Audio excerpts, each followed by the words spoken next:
Welcome to another episode of Treasure Corals. In today's video I want to show you the current state of my farm and a few changes that I've made to it, which I think have made a few improvements to the coral coloration, and I think you can be the judge yourself. But first, and you can actually see there's a bit of an entertainment here with the fish. Usually whenever I turn off the flow, there's feeding that's going on, and oh, look at that, we've got a new addition, but we're going to talk about it in a second. So 2 weeks ago I posted a video where I said I was shutting down the other two tanks that were plumbed into my aquarium, and I did. I drained them completely and I think I lasted, I want to say 2-3 days, and then I decided to bring it back on, and I did major restructuring of my coral farm. So this is exactly what I want to talk about today. So you can see there is actually 2 more tanks here. They've all been there before, but I used them for a completely different purpose at the time. So I don't know, let's start with kind of the smallest, and we're going to go to the juiciest afterwards. So this small tank is hosting this copper band that is still not quite eating. I think I've gotten probably, I want to say 50 to 100 comments on just how to get this guy to eat. And I would say that the only thing that seems to be kind of helping is the mastic, as a matter of fact. So when I take one piece of mastic and I put it on the rock, you can see actually how much algae you're going to get if there would be no tanks, and this is how good of a job they do in the other tanks. But I think there was a piece of mastic right there that I no longer see, so I think he kind of chips away at it throughout the day. And some of you have asked me about what is this slide doing here. I'm just kind of experimenting with some of the coral photography. If you go to treasurecorals.com, you can actually see how I am progressing. It's still work in progress. I'm still learning, but I think I'm getting a little bit better. And you, again, be the judge. But he is doing not too horrible. And I've tried the clam. You can actually see there's a little piece of shell here attached with the rubber band. Unfortunately, he didn't really go for it, but so far the hope is the mastic, and we'll see where it's going to go. Now, moving on, this is the cool tank. This is so what I've done, first, everything. Okay, let's take a step back. Why did I bring this tank back, and why was it such a quick realization about it? I didn't last that long. The reason is that when I have both LPS and SPS coral in the tank, and unfortunately, let's turn off the flow just so that you can see it a little bit better. Unfortunately, what was happening, the torches were just being blasted with the flow that I need for my acros, and while I kind of could find a little spot there, still they need a lot of light, and I just kind of couldn't really find the place where they would really open up. So I had to, I figured, okay, this is going to be my LPS tank, and the big one, this one here, is going to be my SPS tank. So that is my separation of duties, and I kind of like it. I don't know why it took me this long to set it up this way, but I did. So let's, I think the torches are doing great. I'm still learning how to keep them properly, but so far so good. And I'm slowly starting to cut them. There's still, like I said, still work in progress.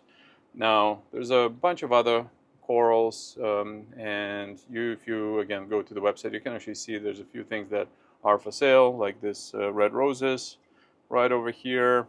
But let's take a look at also the anemones. Look at that. This is the original rainbow anemone. This is the mother colony right here. So I just wait until they split, and then I put them in this little box here. So that is the idea. So I like this tank, but what I like even more about this tank is the inhabitants. I've got some new fish. So I've got this fox face, which is kind of cool. I did get this beautiful convict tank, and this is my first convict. I've never kept them before, and one kind of little story here. I always kind of liked them, but a good buddy of mine had a horrible experience with the convict, and he told me that they are the kind of very territorial, aggressive fish, and that was enough for me not to try to get it, and so I didn't. But this time around, I figured I'm gonna try to do something different, and so far he's good. I don't know what's happening with his right side. I only got him like a couple of days ago, and I haven't really paid attention on the condition of him. I don't think he had it at the time, so I wonder if one of the fish have cut him, but I can't see how it can be, because in this tank, he's the only tank. I only have the fox face, and I've got where is my, oh, here it is. This is the blue throat trigger, which I brought down from my main tank because I started to keep shrimp upstairs. And somebody told me that, again, it's all anecdotal, that you shouldn't keep the blue throat with the shrimp. I'm not sure how accurate it is. If you know, please let me know. But the fish that I like the most is this parrotfish, which is phenomenal. I don't know why he was just touching the ground. Like, he doesn't seem to be suffering from anything. If anything, he's like super healthy and eating. So I've never kept a parrotfish before, and this is the first time that I do, and he looks phenomenal. So this is kind of my favorite fish. One of my favorite fish. I think I'm gonna keep him here for a little bit, and I'll shoot another video on him just to show him in all its glory. Just the colors are insane, but he is a massive fish, and right now I need to increase my nitrates in the tank, and I figured the more fish the better. So I'm sure he is producing a lot of waste. So that is kind of my LPS system right over here. Still lots of things that I could improve upon, but I just wanted to show you the state of it right now. Now, this is where I think we're gonna have even more fun. So let's actually talk a little bit about the colonies over here. So I decided that this is gonna be my all SPS tank, and the way I've structured it, it's kind of split in half. So on the left side you've got some colonies, and on the right you've got my frag rack revolution that I make, and it's basically all organized with the frags, and those frags I post them on the website. And again, anybody who's in Canada, you can actually purchase it there, and you will get, it's what you see is what you get. So for example, this plate over here, every single one of those corals is on the website, and just look at the sizes of them. Like, this is pretty awesome. And yeah, this is exactly what you would be getting in mail, and I currently ship all across Canada. So I've done a few of those, and with some pretty good track record.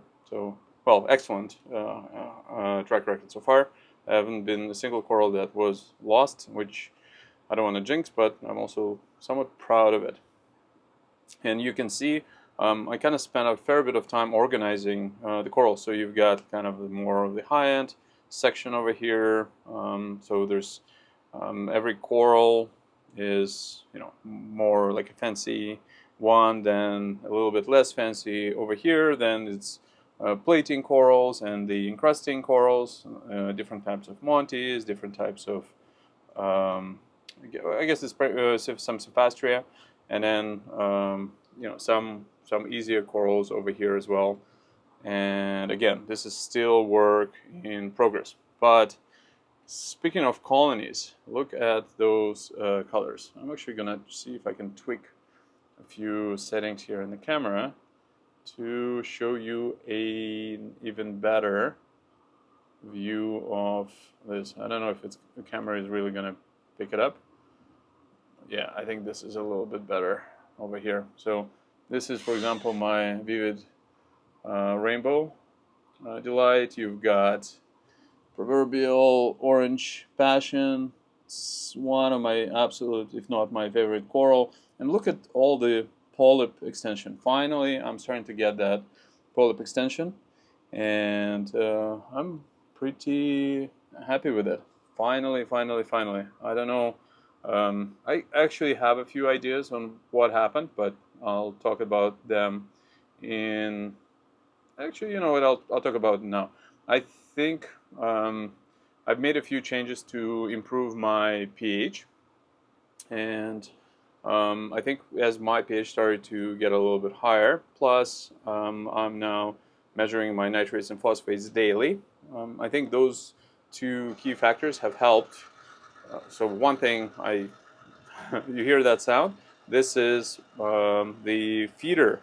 This is the apex feeder. So I'm not always praising things. I think it's a great feeder, but the sound that it makes is quite something. So, but let's keep it in so that you know that I talk about the good and the bad stuff when it comes to those companies.